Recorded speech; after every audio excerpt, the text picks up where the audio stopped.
you two alone. What's wrong, Katara? He left. What? Aang.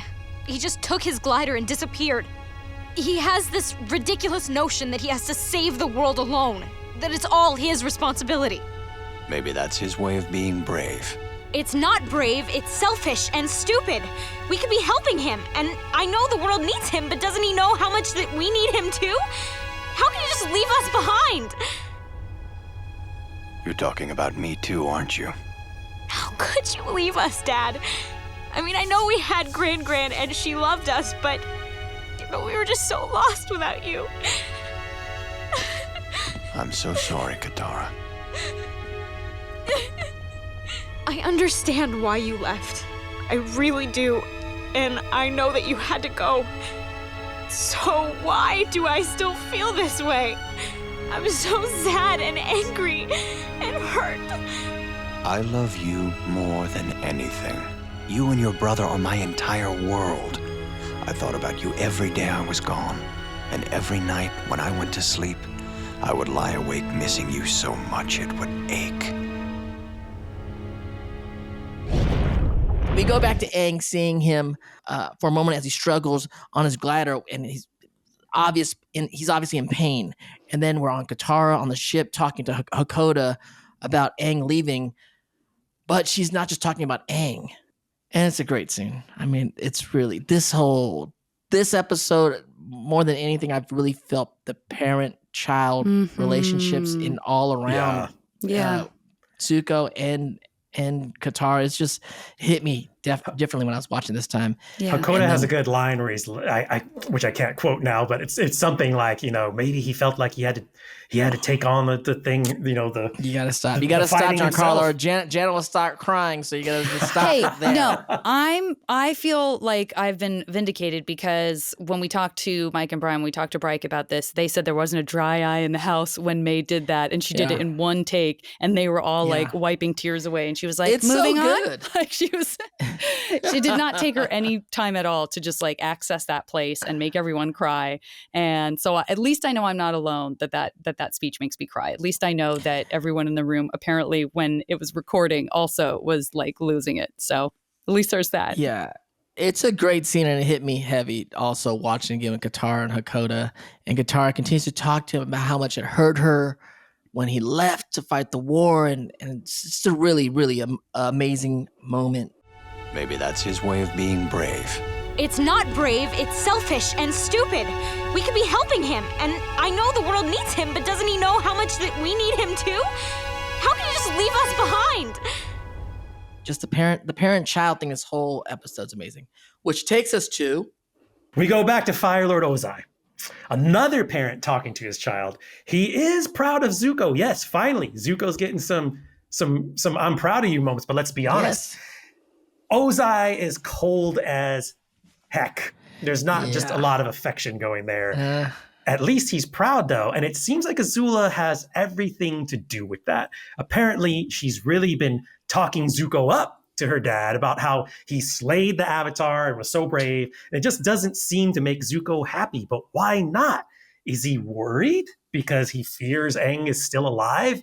And that either way, it wasn't him who killed Aang? Or is there something deeper going on with Zuko and his many, many feelings?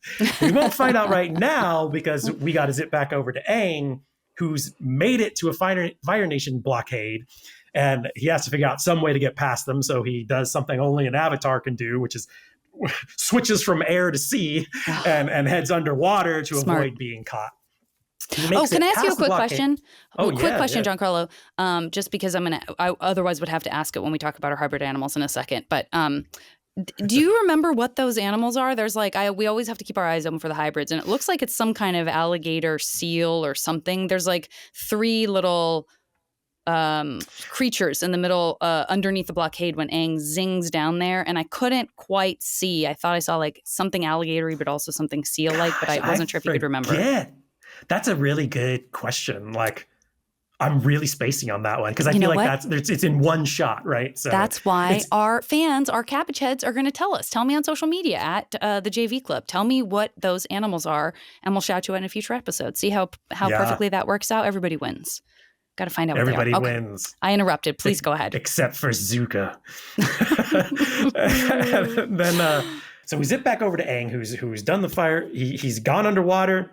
Aang makes it past the blockade, manages to rig a pretty sweet windsurfing board well, I guess actually I was going to say, he uses his staff on like a log or something like that. Right. Yeah. And then until the storm kicks him into the waves, poor Aang is just, why don't take on the ocean when you're hurt.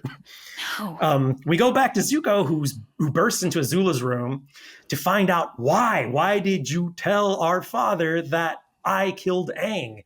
And she explains that she'd help him by giving him the credit, but Zuko's not buying it. There's got to be some other reason. Like, what if Aang's not dead? Wouldn't that be embarrassing for Zuzu? And again, he's just falling into her chest trap. What could I possibly gain by letting you get all the glory for defeating the Avatar?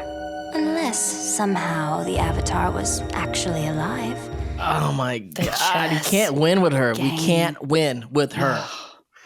All right, we got to go back to Aang because this is not good. We already wish he hadn't done what he did. There he is. He's by himself. The storm at sea is He's so on a bad. little Aang alone. He's like on a little Aang He's alone. so little. The sea thing, seems you so know? vast in these moments. He's hanging on by a little bit of a thread. He's even start to doubt that he is going to make it at all, which is very sad. But then he gets a visit, a little pick-me-up, little boost from a friend, Avatar Roku, who Hey, what's up, I have Roku? to say, these we saw the Fire curtain Nation. of fire. Fire Nation. You know what I mean? I'm going to give it up. We saw that scary Nation. curtain of fire that Ozai, the idea that that's like a relaxing place for him to hang out is very unnerving to me because it's such an unpleasant place. But here we have Roku coming in on some lightning. And then, as if that weren't enough, we have a very, very special guest appearance by none other than the moon herself, Princess Yue.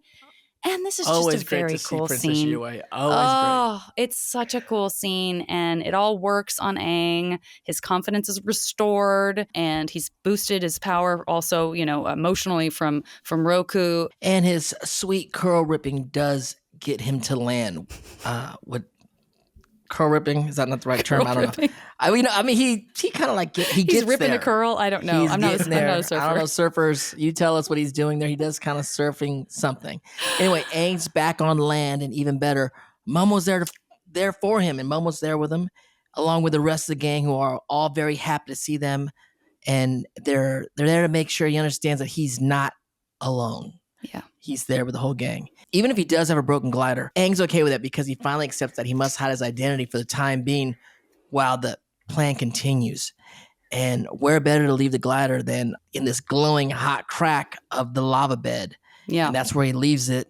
And it's so powerful to see him stick it in the ground and then for it to kind of catch fire and go up in flame. And then that's the end of episode 1, book 3. Masterfully directed by Giancarlo Volpe. Masterfully. Beautiful, Thank beautiful you. episode.